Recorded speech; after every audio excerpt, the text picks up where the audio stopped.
Update कंदा हलूं नाज़रीन अवांखे कुछ ॾींहं अॻु रायबंद वक़्तु कोरोना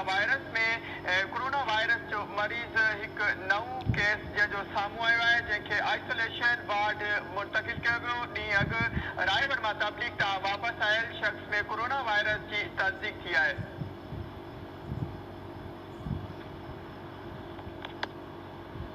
इन्हे जा वधीक अपडेट वठंदासीं KTN न्यूज़ ठठे जे रिपोर्टर महबूब बिरोई खां। जी महबूब, वधीक कहिड़ा अपडेट्स आहिनि?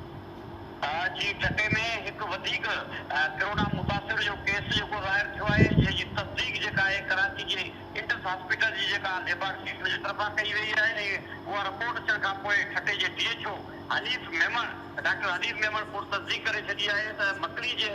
रहवासी मकड़ी जे पुलिस लाइन जे रहवासी हिकु रिटायर्ड पुलिस ऑफिसर जो जेको पुटु आहे जेको तबलीग जे हवाले सां रायबंद वियल हो, उतां वापसि आयो हो, उनखे क्वारंटाइन कयो वियो हो, पर उनजी जेका हाणे घर मां जेको हिकु मस्जिद मां उनखे मुतासिर करार ॾिनो वियो हो ऐं उन सां गॾोगॾु हिकु शख़्स ॿियो जेको उहो बि मुतासिर हाणे टे जेके मुतासिर जेके आहिनि कोरोना वायरस में ठठे ज़िले में टिनि जी तस्दीक कई वई आहे। उनजी तस्दीक DHO ठठो कोन कई आहे जॾहिं त उन खां अॻु में हिकु शख़्स जेको घारे सां तल्क कंदड़ हो उनजी रिपोर्ट नेगेटिव अची वई, जंहिंखां पोइ जेतोणीकि ठठे ज़िले में 4 केस पॉज़िटिव हुआ पर उन मां हिकु नेगेटिव अचण खां पोइ सत्याप करार ॾिनो वियो उनखे। बाक़ी 3 केस आहिनि जेके अॻु में आइसोलेशन वार्ड मकड़ी ते दाख़िल आहिनि ऐं हिकु नओं केस जेको ही ज़ाहिर थियो आहे उनखे हाणे जेका एम्बुलेंस उमानी वई आहे उनखे मकड़ी ते उमानियो पियो वञे। उन खां अॻु में थोरी देरि अॻु में इहा बि रिपोर्ट साम्हूं आई जेको जगतीर जे भरिसां हिकु पीरसन शख़्स जेको कुझु ॾींहं अॻु में फोत थी वियो जंहिंजी रिपोर्ट जेका आहे ॼाणाई वई जना अस्पताल में उहो फोत थियो ऐं उनजी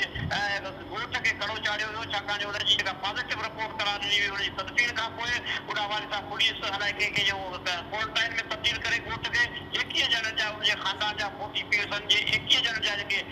जुदा वठी टेस्ट लाइ उमारिया विया हुआ उहे सभई जेके क्लियर करार ॾिना विया आहिनि ऐं उहे 21 ख़ानदान जा उनजा माण्हू जेके आहिनि उनजो कोरोना जे हवाले सां नेगेटिव रिपोर्ट आई आहे, जंहिंखां पोइ हाणे इंतज़ामिया पारां उतां उन ॻोठ तां जेको आहे जे हवाले सां फ़ैसिलो कयो पियो वञे त उहो जेको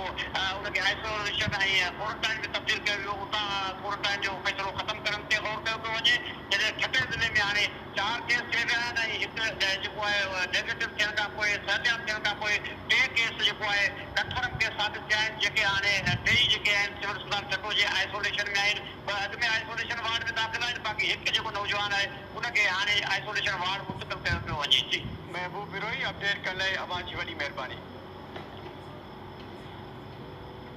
महबूब बिरोई नाज़रीन असांखे ठठे मां अपडेट ॾिना आहिनि।